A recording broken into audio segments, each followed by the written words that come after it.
Good morning. Good morning, Rabbi. Good morning. Hemshech Ayin Beis, Volume 3. We're close to the bottom of page 1415. 1415, Aleph Tav Tes Vav.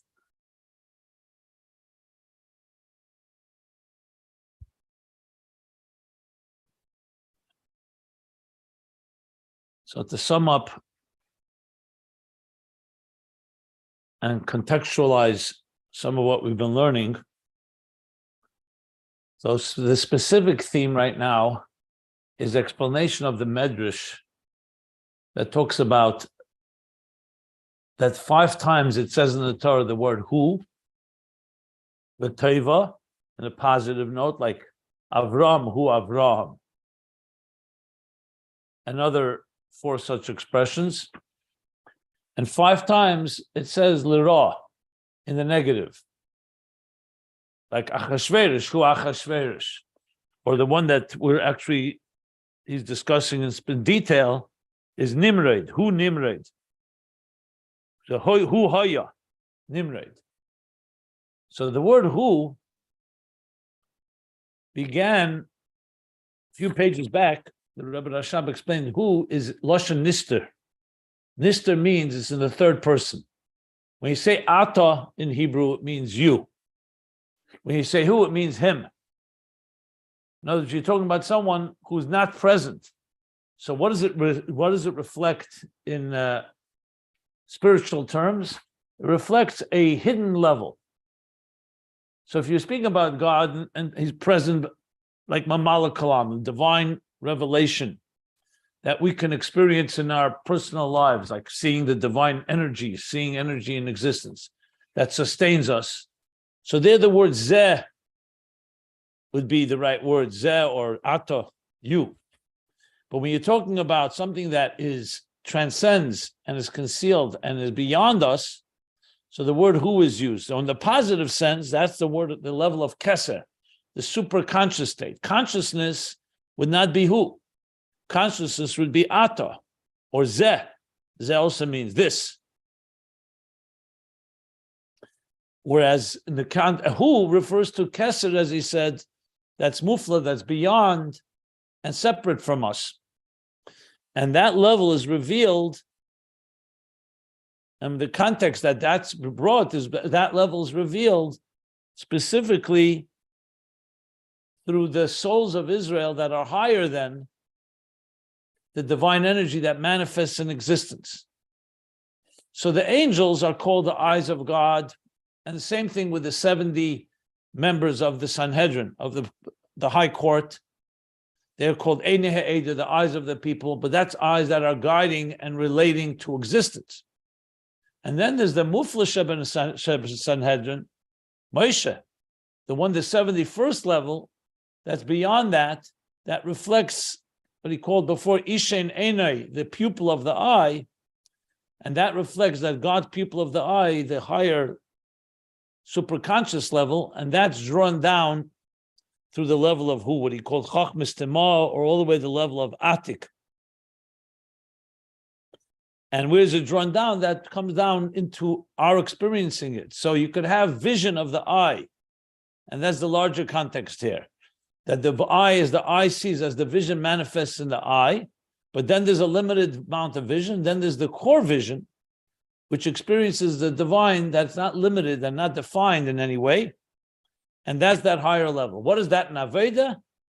Not just B'chol Levavcha, which is Mamala Kalalmin, which is the divine as it manifests in existence, loving God as we relate to God and God relates to us, but it's B'chol Nafshecha, which is Neitlas Nafshecha, Mesiras Nefesh. It's super rational work, the super rational service where a person goes beyond themselves. Lashon Nister Bina Almid Diskasya. I'm reading now pages 1411, where he specifies these levels, the level of Hu. And it's in that context. So Sevav Kalaman, transcendent energy that's not defined and manifest within the structure of existence and the hierarchy that is subject to changes. And with that, he led us into, on page 1413, to the Medrash that I just referred to, the Medrash in Parsha Noach, Medrash Rabbah, the 5 times that it says who. What does who indicate, says the Medrash? That there's no change, because you're getting not a divine flow of energy that is subject to gradations and diminishments and the hierarchy, but you're getting a divine energy that does not waver and does not shift. That's the energy of Seviv Kalaman. Lo Shanisi, like he explained on page 1413. And that's Avram. Avram drew down. It was an interface between divine transcendence and the divine within existence, as he explained at length on these pages. But at the end of the day, even Avram was only in his generation, Echad Avram, he was unique. But then there's even a higher level, and that he said, that's where the Medrash continues, that after all these levels, 5 levels of these 5 different who, on good, there's the good of all of them is Hu Elokim. When you speak Tov, that Tamon Islan Chad Hu Tov Mikulon, Hu Hashem Elokeinu. So there's a Hu that's even higher than that.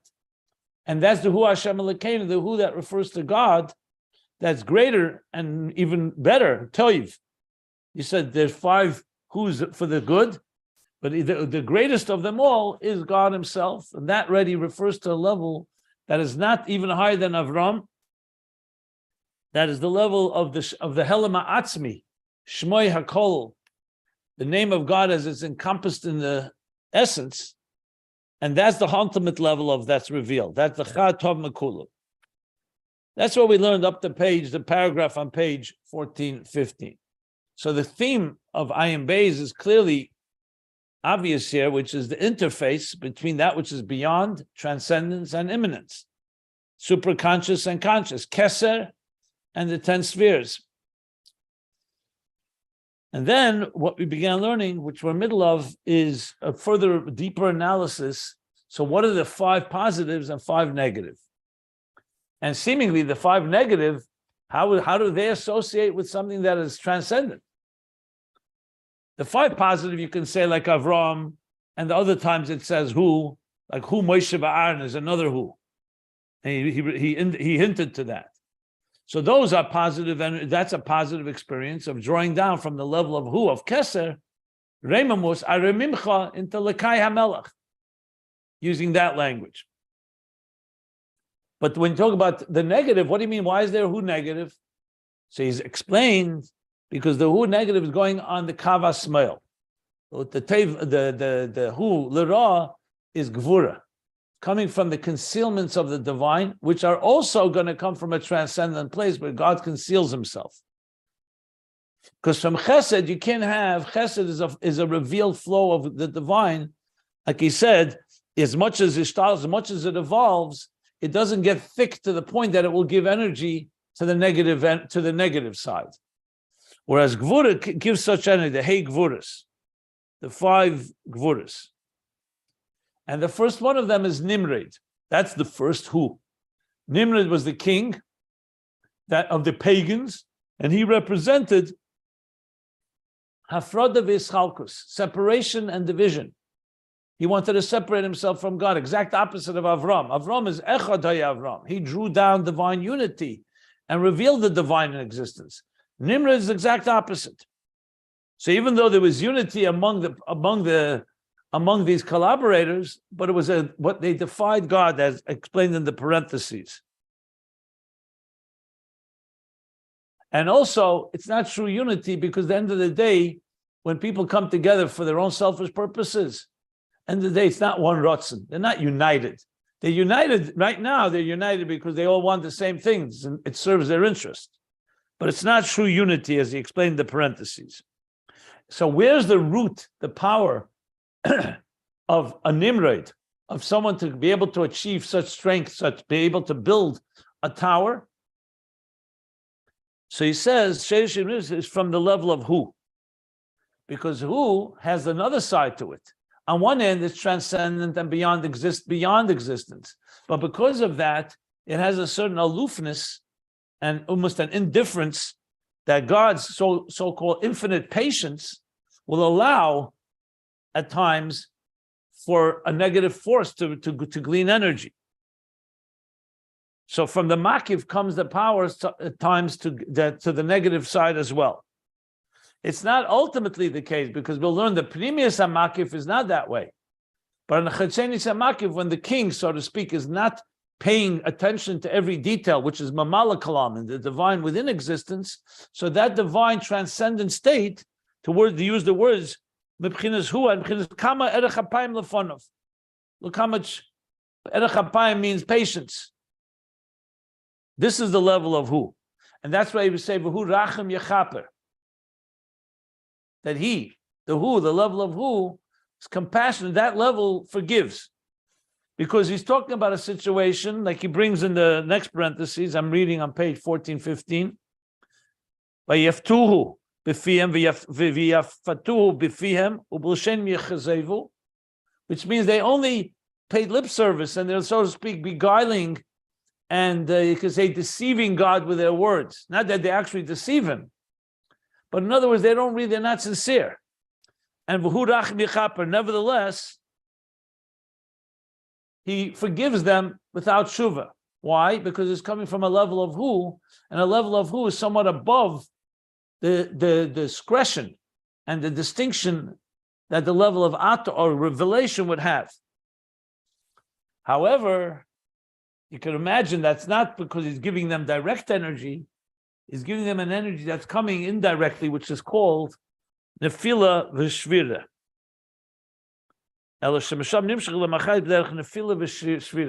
So they are indeed getting energy, because in a sense, God is allowing that energy to go there, but it's not because it's coming in a direct flow like you would give to someone you love and you want them to empower them. Here it's coming, Nefila means it's coming like it's falling down, Ashvira, in a broken fashion. Almost like it's in passing that it's happening, not because it's a direct flow, which would be in Kedusha, in holiness, the flow goes directly. So in a sense, when you say, for example, that during the time of the destruction of the temple, or in time of Golus, you see the wicked prosper, you see cruel people successful, cruel leaders. How's that possible? Why is God not intervening? Because there's a certain element of Helam, of concealment, and it goes back to the Makif. When the light shines in a very revealed way, there's no room to give power to the negative energies. But in a time of Golus, for whatever reason, because we banish God, or we through our transgressions, God was concealed. It goes in a state of Makif. And again, I don't like to use the word indifference, but there's a certain distance, and that allows for negative forces to get energy. But they're not getting it in a very direct way. They're getting it because it's an aberration. It's a dysfunctional situation. That's why they're getting such energy, because it's a time of concealment. It's a time of wrath, a time of anger, even. So that's in a time like that, they can receive the energy b'derech nefila shvira. And then what happens is that indeed there is something that they have power. They can even have power over the positive. And that's what he brings next. And I want to go over it. We learned it, but I'll just go over slowly. I'm going to go over it more detailed right now, slower. The line begins, Shemesham nimshach lemachayis. Like 2/3 down the page, 1415 is what I'll begin reading now. The pages can be found at ayinbeis.com. Al derech sheklipa kodma leperi. Lepri. So we know that God created the world. He created the fruit. The fruit is the main purpose of existence, the divine energy within existence. But material world, we know, is like a shell, a klippa, a husk that conceals the fruit. Now, what was the husk created for? In order to protect the fruit. But the husk or the klippa comes before the pri. Sheklipa kodma lepri. Now, in a perfect world, it's very clear that the whole klippa is only a means, it's only a shell to protect the fruit. But in a world of distortion, you could consider that the klipa is because it precedes the fruit, that it has a certain power. Ukamaima, like the Gemara says, my timer is masge b'reisha. So you have the story in the Gemara where Rabbi Zera asked Rabbi Yehuda a bunch of questions. He saw he was lighthearted and he was in a jovial mood. So he asked him questions. One of the questions he asked is, what's the reason that when you see a herd of cattle, the goats precede the sheep?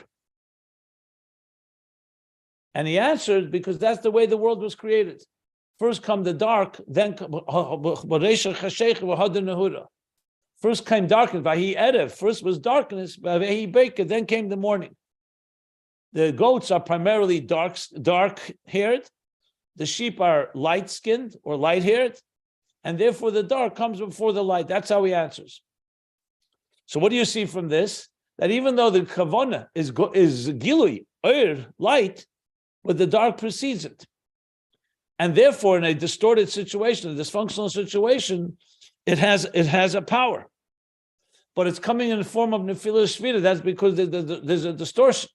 It's not the way it should be seen. You should see darkness as a stepping stone toward light. The klipa, the shell, is a protector of the fruit. And Vizel al derech, says the Rebbe Rashab, this is like we find where it says in the pasuk Vanechi Hastir Astir, that I, God, Vanechi Hastir Astir, covered my face, Pone b'yemahu, Hu again, b'yemahu, that in that day I concealed my face, referring to the dark gullus. So you see here the word Hu again, b'yemahu. Shayadei Hester Zeh, due to this concealment, Shebebchinas Hu, that is in the level of Yemahu, in that day, that obscure, that hidden day, Nimshach Lem Yanika, a nursing, an energy flows to them in a very limited way, but it's because I've concealed myself that allows that there should be a Yanika. Yanika means, as I said, a nursing or a drawing of limited energy. From the level of Zeh, you don't have that. Because Zeh means this. Hu means it. B'yemahu, in that day. Zeh means b'yemazeh, in this day, today. So when you say b'yemazeh, you're talking about revelation. On this day. You say b'yem, in that day, you're referring to that concealed state that allows for energy to flow into the klipa, into the negative side, which will explain why Nimrod and the 5 different places where it says who had the power, because they're receiving energy from a transcendent place, not directly like it is in the positive sense, but they're receiving that energy. Well, Lechein Omer Esau, and that's why Esau, who is yet another, of course, negative force, said, Loma li zeh. Why do I deserve this? He uses the word zeh. Why? Mishum de mechina zu ef shalelenek. So the literal meaning is, why did I deserve this? Why is this happening to me? But the fact that he uses the word zeh, Loma li zeh, because he cannot deal with zeh. Zeh is a revealed state. And from that level, there would not be ability for the negative energy of Esau to draw energy. He would draw energy from Hu, not from Zeh. That's why he says, Lama li Zeh. Because from this level, he's unable to glean energy.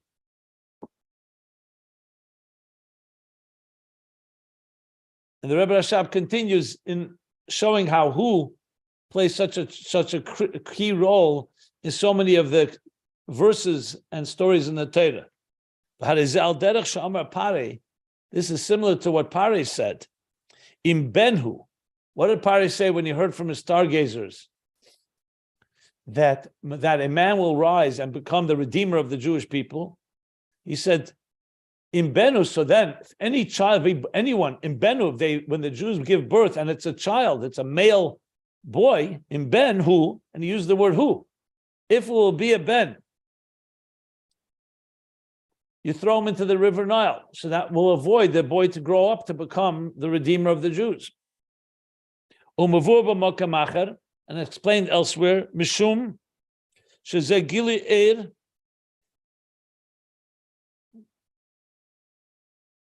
because the level of Ben is a Gili Eir, is a revealed light, the EF Shalalinak.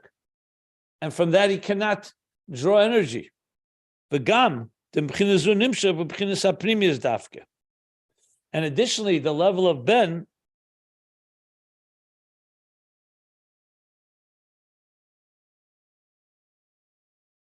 also indicates that it's coming from the previous, and previous Makif, from a previous level, you can't have negative energy, cannot glean energy from.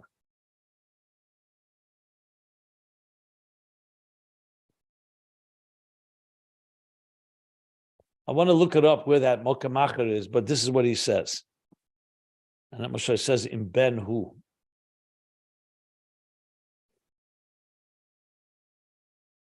I may be wrong about the diuk of the word who.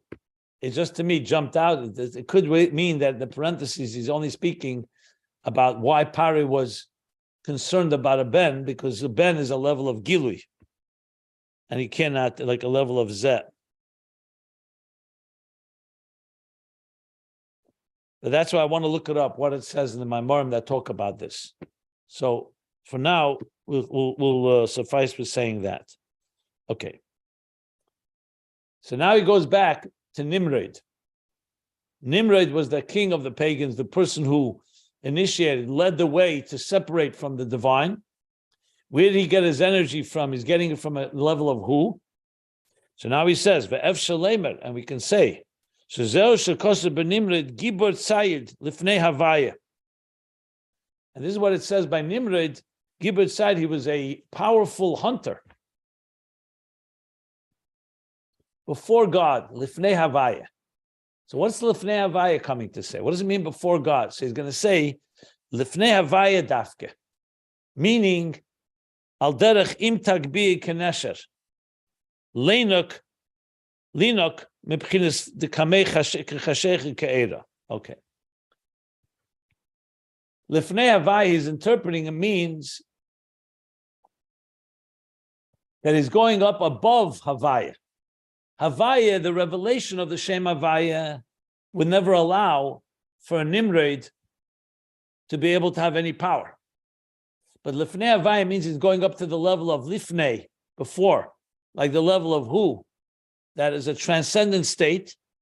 And the expression is Im Tagbir Kanesha, that when the Klippas, Im Tagbir will rise like an eagle. They'll go up to that higher level, where there they want to glean energy from a level that is beyond darkness and light. Because where light dominates, they can't draw energy from. So they want to go to a state in the divine where light and dark are equal. That before God, kamei, lifnei havaya, darkness and light are equal. The truth is, even deeper than that, is God really wants light. And in Mamala Kalam, he is a revelation of light. But there is a level of Makif, we call Chatsenius HaMakif, where there is a certain equanimity between darkness and light. And that's where Nimrod said, that's why it says Lifnei Havaya. To the level that is beyond the revelation, a place where darkness and light become equal. However, all of this that we're discussing is this is only the outer dimension of the Makif. Only on the outer dimension there's a certain ability to draw and glean some energy. The shamu inyan kama erecha poim lefanov. There you can have the level. There's the level of how much God has patience and extends his compassion, hurachum, like he said, even on those that are not fitting and not be fit to receive the blessing. A level where darkness and light, darkness is like light. But if you go in the inner intentions of the king, or the inner intentions of the Makif. Shama kavona, there the intention who b'bchinas ha-primius dafke. There the primius ha-Makif wants dafke primius, he wants it to be internalized and experienced. There isn't this element of indifference and beyond darkness and light. He dafke wants primius dafke. Ubebchinas ha-teiv, and he wants dafke the good. Doesn't want to leave room for the negative. V'adarabah, and not only does he not want it, adarabah, from that level, misham, from that level, who dechol eivecha yicharesu. From that level, all your enemies will be cut off, will be eliminated. So it's not just that it doesn't tolerate; it will be completely cut off. So then, of course, you could ask the question: so why is there a chetzenis hamakif in the first place? So I explained that in the previous class, and I'll just repeat it again. In the Seder Shtalshalos, if you think about it, it makes total sense. There's the level in the highest levels where God wants a dir b'tachtenim, a home in this world. However, tachtenim requires a tzimtzum, a concealment, to allow for tachtenim, for a lower material, selfish world to emerge. And therefore, it has to be giving them the ability to choose. You need to conceal what he said, b'yema hu, Hastir, Astir, concealment. So there has to be a level that somewhat allows for the choice to be made. Because if God was involved and wanting, and it would only go his way, there'd be never room for doing something negative. The only way to leave room for choice is to allow for a Nimrod or a pare, or for all the negative and cruel and the selfish forces in this world to exist. So there's a level of Makif that so-called allows for that. It's not the kavanah. The kavanah is to transform the darkness to light. But there's a level that so-called allows for it, and that's where they get their energy. It's a level of Hu. But the pnimius of Hu, the pnimius of Makif, however, wants dafka pnimius and good.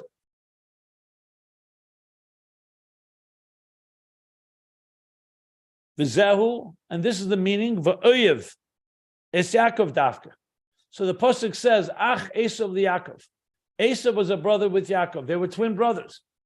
Therefore, the Makif, that Esau should have power just as Yaakov has power. And that's why it says they battled and wrestled with each other. And when one rose, the other fell. So there was a certain equal power, the divine soul, the animal soul. But then the pasuk says, "V'oyev es Yaakov," but he loved Yaakov. Gam b'bchina zu, also in this very level of Makif, Ha'aloi ach Esau li Yaakov, isn't Esau a brother to Yaakov? Even in that level where they're brothers, the Hainu be'ein seif shalamaylam ishtalshalos. In ishtalshalos, for sure, kedusha is superior to klipa. Holiness is superior to the shell. But in the level of Esau Shalamaylam Ishtalshalos, where Esau is a brother to Yaakov, so Dafka there, he wants Yaakov, because that's the Primus HaKavanim, that's the Primus HaMakiv. And what does that mean? Lamayla means Shalamaylam B'chinas Toya V'tikun. Toya V'tikun, we know Toya is the world, the dysfunctional world, and the intention is Tikun. But there's a level that's higher than Ishtalshalos and Toya and Tikun. The Sham, Esau, V'Yaakov, and B'chinas Achim. And that level, there's an equal side to them. They're brothers. However, in the level of the inner dimension, the inner intention, that even there where they're equals, the real Pnimius is, he loves Yaakov, he loves Kedusha, the Tov.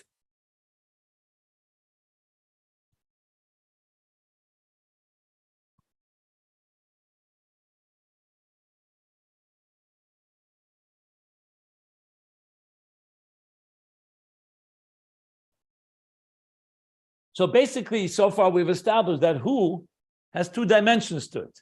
There's a Hu L'Teva, which of course is the purpose of it all, like Avram, like we're talking about Oyev Yaakov, but there's a Hu also L'Ra, the Chetzenius of Hu, of Makif, that allows for the negative energies to flow, to glean energy from there. But ultimately, the Kavana Primus is the Vahu of Kedusha. And that's why he continues, that it says then the Pasuk says in Vayishlach, Ukamoshe Kosev Hu over Lifneim. And he passed before them. Who's Vahu? So it says Vahu Koya ala Kodesh Baruch Hu. That he passed before them. It's referring to God. Next page 1416.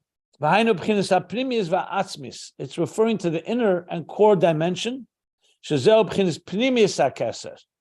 inner dimension of Keser, Shehu Atokev Avdola, like Atik, that's removed and separate, but completely removed and separate. And then their dafke is Ve'ev Yaakov. That's the Hu over Lifneim. Ubesharshe, and its root, Hu B'chinas Helama Atzmi de Ein Sof. This is the Helama Atzmi of Ein Sof, the core concealed state of Ein Sof that's beyond definition. Who over Lifneim, and this means over Lifneim L'maylam B'chinas Yaakov Esau B'chinas Toiv Tikun. Over Lifneim, he passed before them, which means higher than Yaakov and Esau, the levels of Toiv and Tikun. V'shama Iker Yaakov Dafke. And that's where Yaakov is the Iker.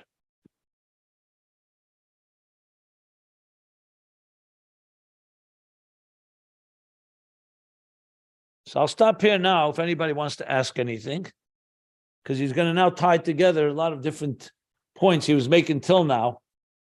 I'm going to go back to the Medrash, but before I continue, any questions?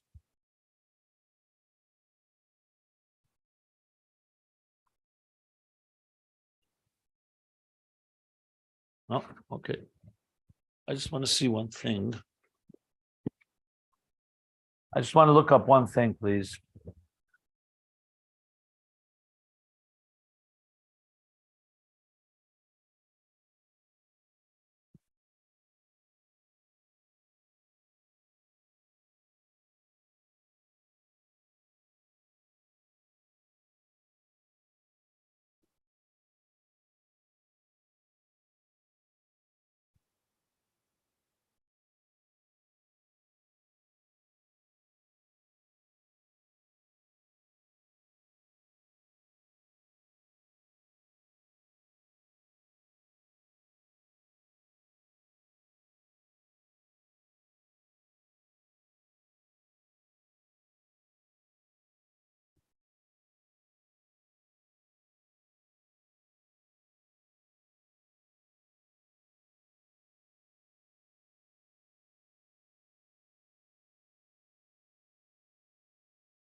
Yeah.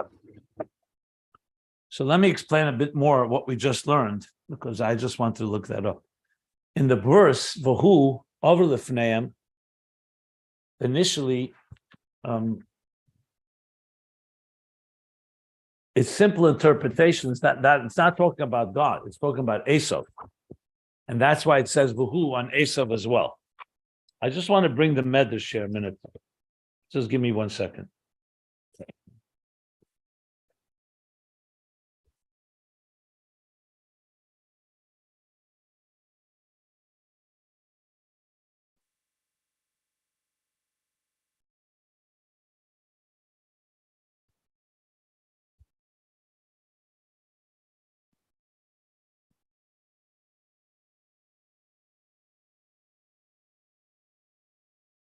I want to see it inside. I think the Rebbe Rashab is very brief here.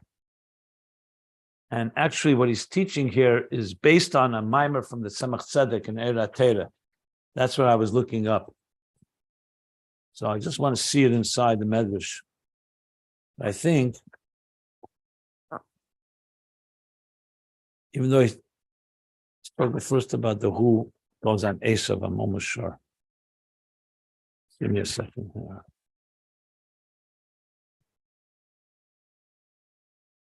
Yeah.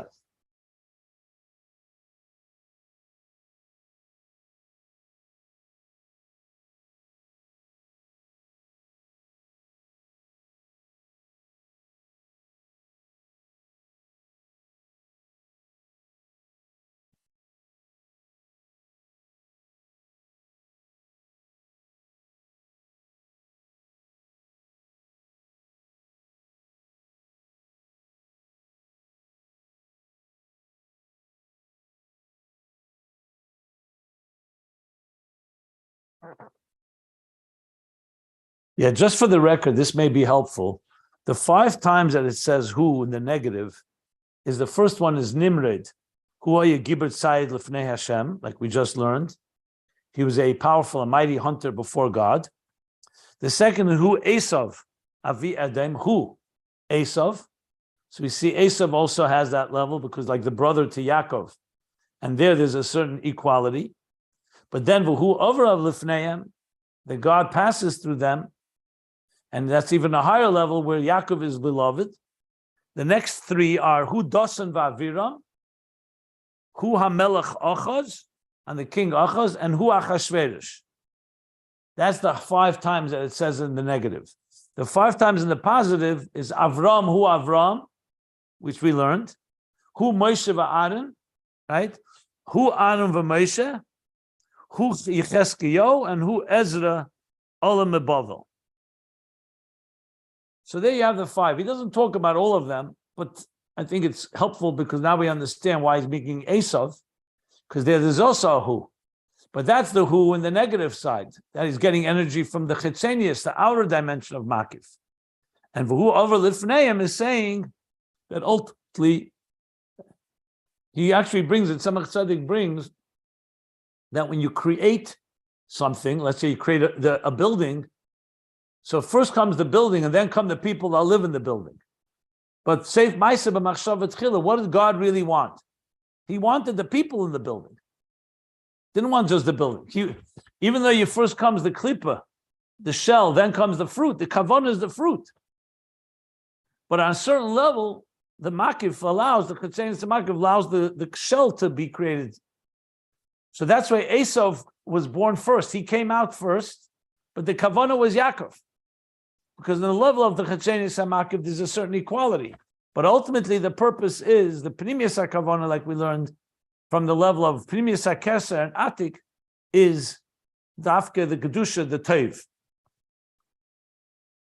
And now then the Medrash concludes, Af Islan Chad Hu, Tova Min Kulan. And now we understand the Medrash. So he continues now. We're learning continuing inside on page 1416. So he says, now that we've established that there's a who that goes in Heich Sodim, the 5 chesed, that's the who about good things. Like Avram, who Moshe Va'Aaron. And we've established there's a who in the negative, which is Nimrod, Esau, and the others. Because they glean their energy from the who, the Chetzenius of Makif. But then there's the end of the story, is the end of the Medrash. So then comes like this. V'zeh inyan Islan Chad Hu the Tov Mekula. And then there's one that's greater and better than them all, than all the Teiv, all the levels of Teiv. Why is the Medrash saying that? Is it just telling us that God is great? So he's explaining, no, because that's talking about the Primis HaMakif. Hainu b'chinas Hu, b'chinas Stimet, the Kol Stimet. It's the level of Hu, the ultimate Hu, higher than the 2 first levels of Hu, which is in Gedush, in Teiv, and in Ra, in negative. Now is a level of Stimet, the Kol Stimet, concealed from all concealments, Helama Atzmi, Shanasa Shanelam V'nista Legamri, that's completely hidden and covered up. Fundamentally, not concealed because we just can't see it. It's fundamentally in a state that is beyond definition and beyond revelation altogether. That's referring to Primis HaKeser. That's higher even than the source of Chesed and Gvura. Chesed and Gvura are 2 tracks. They're 2 kavim. One is Leteva, the 5 times Hu in Chesed. The other is the 5 times Hu in Gvura, Nimrod, Esau, and so on. But now we're talking about something that's higher than the source of Chesed and Gvura, the less smaller Bahayatika. A level where there's no small, there's no Gvura altogether in level of Atik. It's beyond Gvura. And that's the level from where you get the real power, that the kavanah, the intention there is dafka in goodness, in kedusha and holiness. And like he said before, actually also from there comes the power to transform it, to cut off all the energy to the negative side. And now he brings it back to what he brought earlier in the beginning of the paragraph on the previous page. If you remember, he said that from the Sefer Yetzirah, that there's 5 fingers on the right hand, 5 fingers on the left, and the bris, Yachid Mechuvan Be'emtza. And the bris is a singular entity that's Mechuvan, that's aligned in the center. So now he says that's this level of Primius Keser. Bris Yachid Mechuvan Be'emtza. That's what the Sefer Yetzirah said, as we learned in the beginning of the paragraph on the last page. The Bris Yachid, the covenant, the singular covenant that is aligned, the Emtza. What level is that? That's B'chinas Antu Chad V'lei B'chushban. That you are one that's not measurable, that's not in any way countable or measurable. She'ena B'chushban B'chinas Chamish Keneged Chamish. It's not in the world. It's not in the measure. It's not measurable in the 5 that correspond to the 5 fingers of the right hand and the 5 of the left, as the Sefer Yetzirah said. Said there are 10 spheres, 10 fingers, 5 in the right, 5 in the left, and the Bris Yachid is referring Primius HaKeser, which is higher than them all. And that's where the power comes to draw down from the highest levels of transcendence into existence.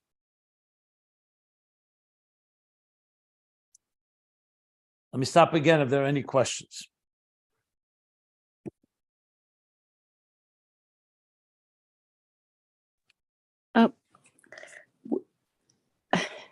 When Mashiach comes, what are we going to be able to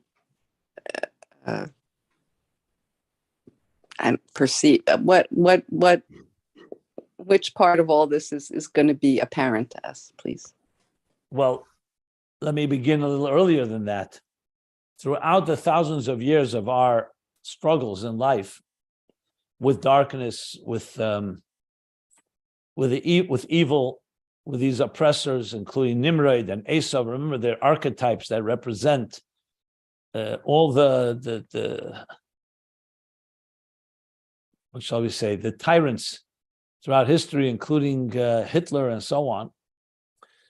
So what allows us to ultimately prevail over them, look, Avram prevailed over Nimrod. Yaakov prevailed over Esau. We prevailed over Parah, Mitzrayim.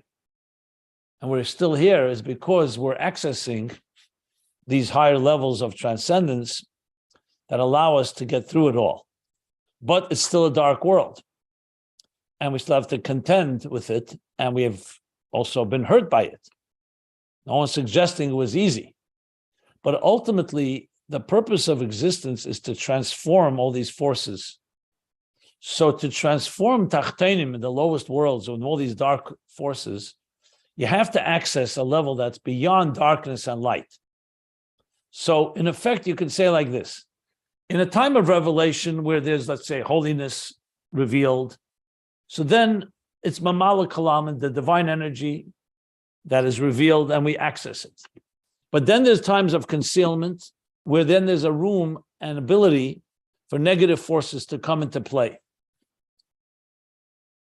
But even then, if we reach deeper and through our hard work and through our efforts, we can reach into the inner purpose of it all, and that allows us to overcome the darkness and actually transform it. When Mashiach comes, all this work will be finished. We'll have, after the years and years of struggle and efforts and sacrifices and everything we endured throughout our long, arduous exile and displacement, we will have transformed it all and reached this level that he's calling here the Primis HaMakif or Primis HaKeser, that has the power to transform everything. The interesting thing is, and this goes back to something we learned a while back, that in the most distressing situation, even though distress is negative, but the root for the ability for there to be distress and for there to be darkness comes ultimately from the Helam Ha'atzmi, because God is not just light. If godliness was only light, there would be no room for darkness. But that's not the case. There's a level that's beyond light and beyond dark that allows for darkness. That's a tzimtzum. God conceals himself. The intention is that concealment should elicit deeper resources. But if it doesn't, it can create a lot of problems, as we know. All inhumanity of man against man, every war, every conflict is rooted in that concealment. But when we overcome it, we're actually accessing a level that's even higher than revelation, than light. We're accessing the level that is the root of all concealment. So in the root, it's not a negative thing. It's just God's power to withhold, God's power to refrain. There's God's power to reveal, there's God's power to refrain. So ultimately, there will be we will experience that level of Helam Ha'atzmi. That's what has been a very central theme in this whole volume 3. We talked about Einoid, not just revealing God in the concealment, but revealing the very power of the concealment is also a divine power. That's even deeper than just, if you say, for example, a teacher conceals his brilliance in order to teach the students, okay, so right now they're getting a narrow stream of consciousness. But then their consciousness expands, their minds grow and expand, and they're able to hear and listen to more. But the very power of his concealment is not something they access. Their goal is to get beyond the concealment, to get beyond the limitations, the explanations, the examples, and all the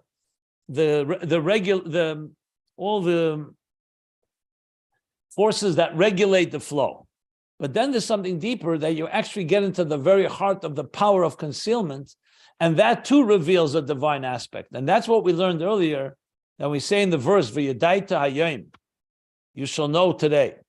"V'shavesa levavecha," you shall take it to heart, carry it into your heart, penetrate or internalize it in your heart.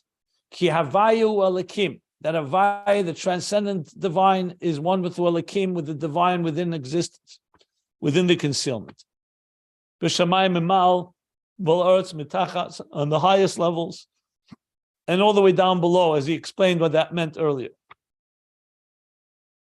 And then the final two words, ein oid, and nothing else. So he explains that ein oid comes to add, that's not just Havai, that the revelation will be revealed in the concealment, but that the very power of concealment will reveal a level of the divine that's higher than the power to reveal. So ironically, or bizarrely, or paradoxically, ultimately, it's the concealment itself that has something more powerful than all the light in the world.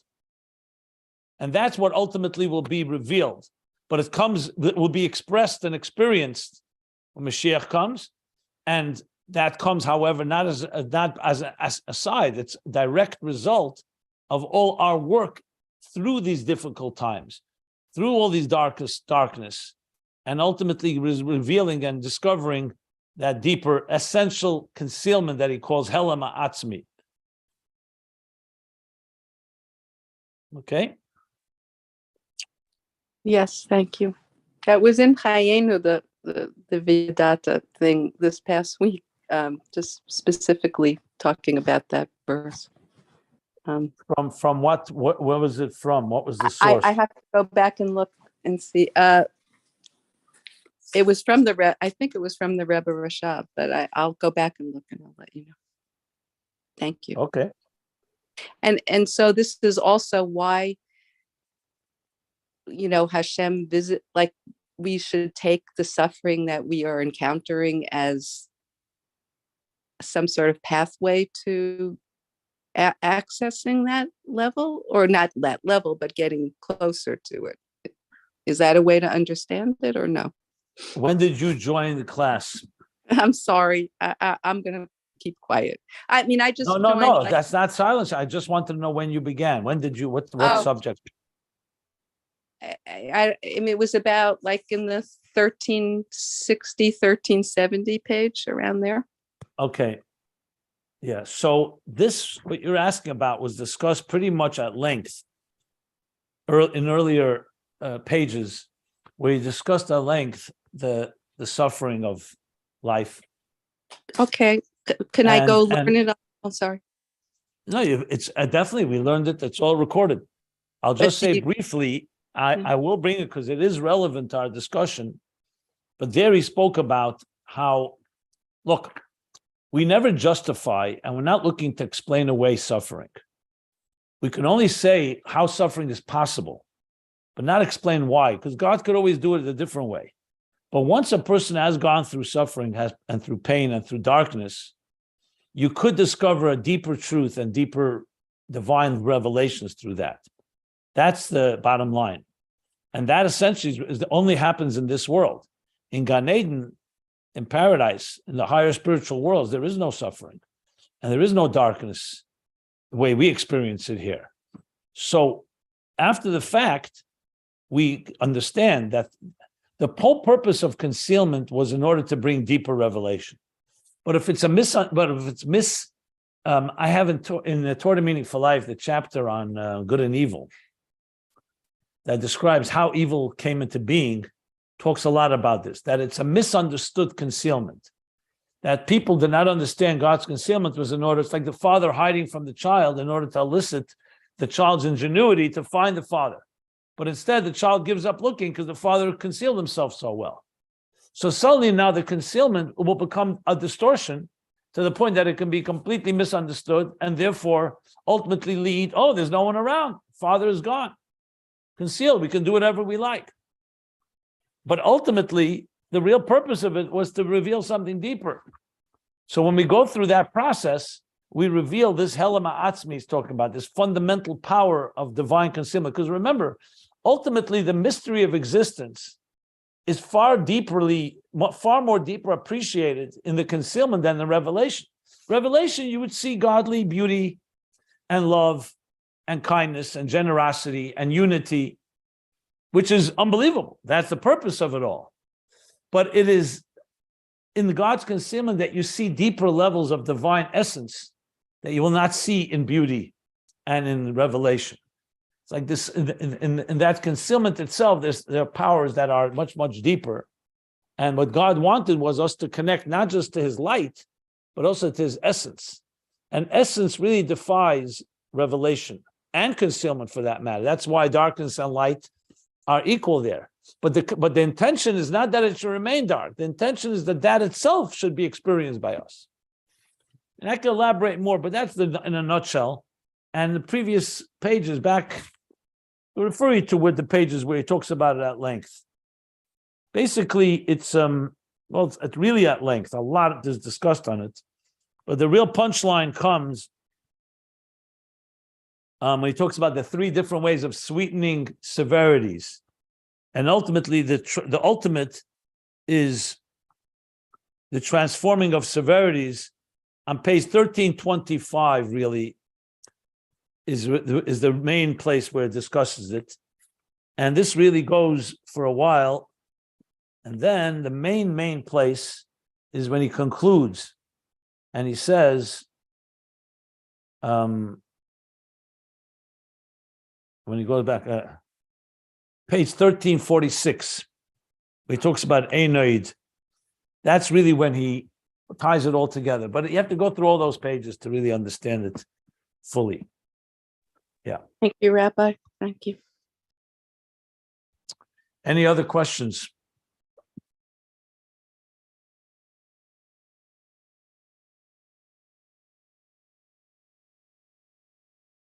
Okay. So now we're talking about Antu Chad. Okay, so it's all together, the 555. Yeah. So to put it in more succinct words, and I'm going to use language that goes back all the way to volume 1 in Ayin Beis. I'm going to use an example let's use an example in health. Okay, physical health.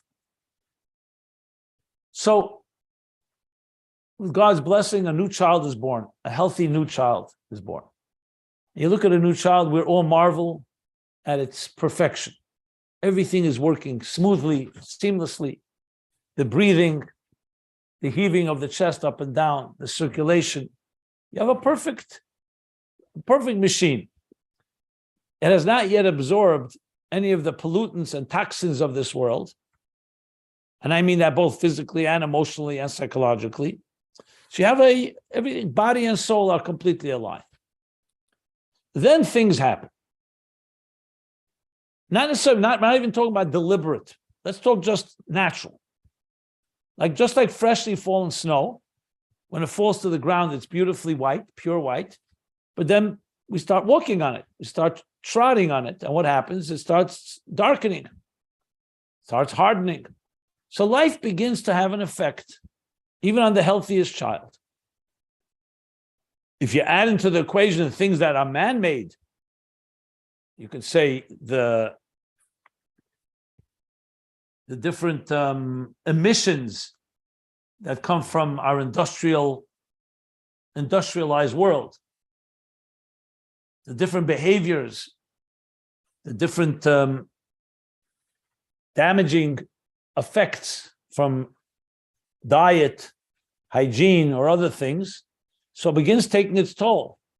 Obviously, you don't see it in early years, but as we age, the body is no longer the same body as it was as when we were born. Now, things have become hardened. Some things calcify. There could be more blockages, God forbid. Circulation is not necessarily as perfect. Breathing. Throw into the equation disease, illness, or destructive behavior, and the body is now no longer that humming machine of allowing the flow of the soul, the energy to flow through it. Just like our arteries can become hardened, or thicker to the point that the blood doesn't flow quite as perfect. And I'll suffice at that. I'm not necessarily talking about life-threatening at this point. It could be life-threatening too. It could also create death, which ultimately happens. Talk about in this world that we live in. Now, when a person takes care of themselves, let's say you take care of yourself, you exercise properly, your diet is healthy, you sleep properly, other hygiene, right? Vitamins, minerals, nutrients, you avoid the toxic stuff. So it's like cleaning up the system or keeping it clean as much as possible. So obviously the flow will be better. Can we create a perfection like a newborn child? Perhaps not. But there are people who are extremely healthy. And again, I'm not talking about extraneous or unnatural circumstances. Anything can happen. I'm talking about through our efforts and through our regular routines and behaviors. Now, let's talk about it now spiritually. The same idea. A healthy soul and a healthy body consists not just of the right food and the right drink and breathing the right healthy air and sleeping and exercise and all that comes with that. It also includes healthy behavior. A person who's loving, virtuous, kind, is not driven by fear, by insecurities, by the different toxins, trauma, all the other negative stuff that blocks us also psychologically and emotionally. There too, you could also have a situation where, let's say, a person growing up in a dysfunctional home or experience different tragedies in life. There too, there's elements of therapy and a medication or other things that can help counter some of those blocks. Same way like it is with when I spoke about physical health. Same thing with mental health, emotional health. Well, we're taking a step further. God said that if you behave according to my guidelines, my life's operator's manual, meaning do mitzvahs, which is connections. So when you do chesed, you do kindness, it actually nurtures and sustains and nourishes the chesed within you, no different than vitamin C or calcium or other vitamins and minerals nurture and nourish different parts of your body. It nourishes and nourishes parts of your soul. The soul has 10 faculties. Chachma, Bina, Das. You learn Torah, you clean your mind. Your mind becomes aligned with higher purpose. Same thing with emotions. Chesed, Gvura, Tiferes. We're coming soon to the counting of the Omer. Each of the emotions, aligning them properly and avoiding the negative behavior. So basically, you're focusing on doing positive things and avoiding the toxic stuff, which in turn creates a healthier person. Now, when the world was created, it was created perfectly, like the newborn child. Adam and Eve came into the Garden of Eden, created the Garden of Eden, were like newborn children. They were adults, but they were healthy, completely seamless, no self-consciousness, aligned to what God wanted them to be. He gave them free will. When they ate from the tree of knowledge, the way the sages, especially in Kabbalah and Chassidus puts it, they introduced the first toxins to the world. What does that mean? It says Zuma, literally. The venom of the serpent, that's why it was a serpent. The venom of the serpent entered their consciousness and their psyches, which meant they first created the first dissonance, the birth of dissonance and disconnect between them and the purpose for which they were created. Had they not eaten from the tree of knowledge, it says Mashiach would have come, because then they would have aligned themselves and aligned the world around them to what God wants. The purpose of the cosmic engineer, a machine that's working completely aligned with its operator's manual, with operator's intentions and goals.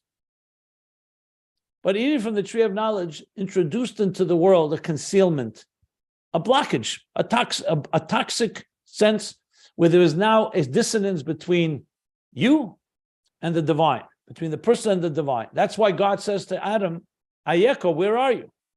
He didn't know where he was, but he didn't recognize him. He didn't see the divine image in which he was created. He was completely aligned with the divine image. And now, Adam wandering off and doing something on his own, now, and that's why they suddenly recognized they were naked.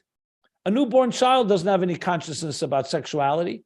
It's only when you're self-conscious that you have consciousness of it. Because there's something you're sensing, there's me, and there's something else. When you're completely seamless, sexuality is part of the whole picture, is part of the divine picture and divine purpose. I don't want to overly elaborate on the whole story of the Garden of Eden, but it's just to demonstrate the point. And now a new reality emerged. Now we have to deal with toxins. And as the generations continued, the medrash he brought earlier, on page 12, 14, 13, he said, the 7 generations of after the tree of knowledge came the other sins. They were all forms of dissonance that intensified the disconnect. Basically, like I like to always put it, the disconnect between who you are and what you do. Who you are is your soul and your soul's purpose. And what you do is not necessarily aligned with who you are, who you truly are. Ayeka, where are you? Generation, the concealment intensified until Avram, Echad Haya Avram, reversed the process. He reintroduced God into a pagan world that had forgotten about God with all kinds of reasons. They wanted a God on their terms. They wanted something to experience. He reintroduced God, and therefore, since they start cleaning out those toxins, think of it, someone who started cleaning out the pipes that got corroded. What pipes? The divine energy that was flowing through those pipes, just like the divine energy that flows from the soul through the body in a newborn child, that became toxified, that became polluted, corrupt. Avram began to clean that out. And Yitzchak and Yaakov and the generations following continued the process until Moshe Rabbeinu, 7 generations after Avram. And what did he do? After taking the Jews out of Mitzrayim, which was a birur, by the way, not just by the way, that was a refinement of the darkness. 210 years they were there. And then came Matan Torah, where God now gave the power to transform the material world into a spiritual environment. And then came the Mishkan, where they took the physical objects of this world and made it into a dwelling place, a sanctuary for God. Basically, returning the world, at least temporarily, to the way it was, the newborn child, before Chet Tzadas. That's what it says.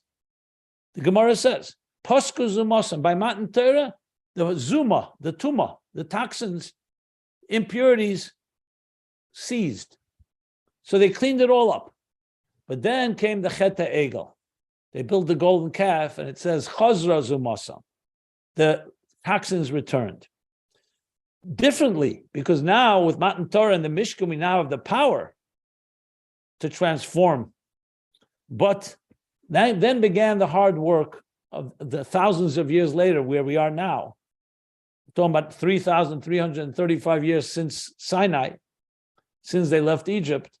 And now all this work was to take all these resources and not just clean up the pipes and be able to draw the energy as it was the newborn, but Chassidus explains that we can actually draw new energy from before the Tzimtzum that wasn't even there in the first place when the world was created. Like a student can reach the level of the teacher, but then he could surpass the teacher. And that's ultimately, what I just described is ultimately the major theme of Ayin Beis. Not just that we can realign existence to the divine, that would be mamala kalam. That would be realigning and cleaning out, at least realigning the pipes to draw. That's what the Aves, the patriarchs, did. Matan Torah introduced a new energy. You can bring new energy that was there before the Tzimtzum that never even entered the pipes in the first place. All the way to the Helam Ha'atzmi, which is even higher than what exists in the beginning. So it's a process of first drawing energy to make the body, to make this human being as healthy as we can be, but then to make it even healthier and to the point of indestructible. And that's why when Mashiach comes after Tchias HaMesim, there will no longer be death, because it will no longer be, even Adam and Eve, as because of the Chet Eitzadas, there was death. But there'll come a point where we will transform even the very separation of body and soul, of matter and spirit, because it will all be transformed and be one seamless unity, even higher than it was in the beginning of creation. And that's ultimately the real theme of Ayin Beis in its fullest sense of the word. And all the levels I described, Havayu Elikim, Einoid, the transformation, the bringing of the Helam Ha'atzmi. But remember, even when you get to these deepest levels, we still need the pipes to be aligned properly. So it's all about really aligning our existence, our lives, to the purpose of our lives, and then reaching to the deepest levels and drawing down even higher levels than were even there in the beginning of creation. So imagine not only being as healthy as a newborn child, but being far beyond that. Because a newborn child ultimately is subject to be affected by the toxins, and ultimately in this world will die. Even though a person should live for 120 years and live long and healthy. But as the Rabbeinu Bachai says, that a child, as soon as he's born, he's already beginning to age. You just don't see it yet. But the aging process doesn't begin at 80. It begins the first second, because we're subject. Immortal beings are subject to mortality and to change and to the erosion and deterioration, ultimately the perishing and the demise of the body and the soul in this world. But through the refinement, through Torah and mitzvahs, are refining the system and refining the pipes and allowing them to draw from the divine energy, first of Mamal Kalam, then Sevav Kalalman through Mesiras Nefesh, like he said, then ultimately B'chol Nafshecha, then ultimately B'chol Meidecha, which we'll learn about. We draw down the deepest levels, even the levels of the fundamental source of the concealment in the first place that allowed for that dissonance to come into play. And once you do that, you leave really no room for it ever happening again, because you've transformed it from within, because we went through darkness. If you haven't gone through darkness, you never know. If a person hasn't been challenged, you could say, okay, very beautiful, but what happens when they're challenged? But when we're challenged in the darkest ways and we overcome and prevail over that, then it becomes indestructible and a total seamless connection between Mamala, Sevav, and Etzem, all the way to Shmaya Atzmi, Helam Atzmi, and everything we've been learning here. So that's another way of just of framing this whole discussion of what he's saying here. So he's speaking about Mamala Kalam, and then he spoke about the five Hu, the Hu that is Lateva and Lara, and now he's speaking about Hu that's higher than that, the Hu that goes on God, Chad, the one that's good, that's better than them all, greater than them all, the Bris Yachid, which is higher than the 5, because it's the Chad V'lei B'chushbin that's not measurable. And that's where we stopped here, by the period on the top of page 1416.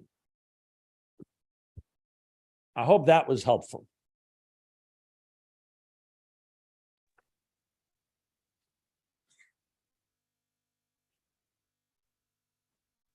Very much so. Thank you. Yeah. What you heard now was really a summation of all of Ayin Beis, to be very honest. Not every line, obviously, and every theme, but the central thesis and the central flow from the beginning, where he talks from Keser all the way to drawing from those higher levels into existence. Okay.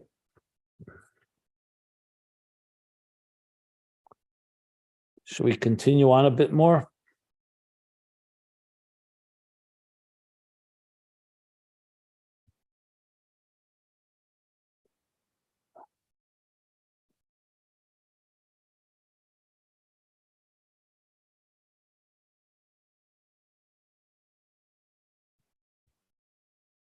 I lean towards stopping here simply not because of time only, because a lot has been said, and the next section is pretty dense, is going to bring another theme into it. And I feel, I know it's just my sense is that we first have to absorb what we've learned here, and I'd leave the next piece for tomorrow. He's going to explain more what the pnimius is, what the pnimius of it all is. Yeah, I think that's what we'll do.